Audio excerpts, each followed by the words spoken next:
এছাড়াও বেনামাজির ব্যাপারে আরেকটি তথ্য দেওয়া হয়েছে, সেটা হলো এই বেনামাজিদেরকে সাকার নামক আরেক ধরনের জাহান্নামে নিক্ষেপ করা হবে। এই সাকার হলো জাহান্নামের একটা বিশেষ উপত্যকার নাম।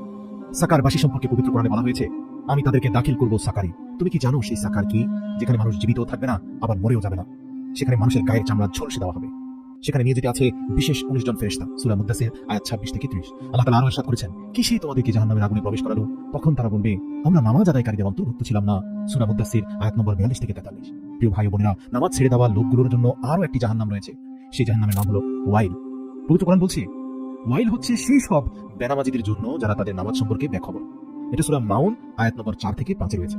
আল্লাহ রাসূল বলেন, ওয়াইল হচ্ছে এমন একটি জায়গা যেখানে জাহান্নামীদেরকে সাপ এবং জীবজন্তু এমন ভাবে খাবে যে কিছুক্ষণ পর তাদের হাড়ের উপরে আবার পুনরায় মাংস ও চামড়ার আবরণ চলে আসবে। তারপরে সাপ এবং বিচ্ছু এসে আবার খাবে, তারপর আবার মাংস এবং চামড়া গজাবে। আর এই প্রক্রিয়া চলতেই থাকবে। যখন তাদেরকে ভালোভাবে নাতে হয় তখন তারা নাতে হয়। সেদিন মিথ্যা আরোপকারীদের জন্য ওয়াইল হবে এক মাত্র প্রতিশোধ।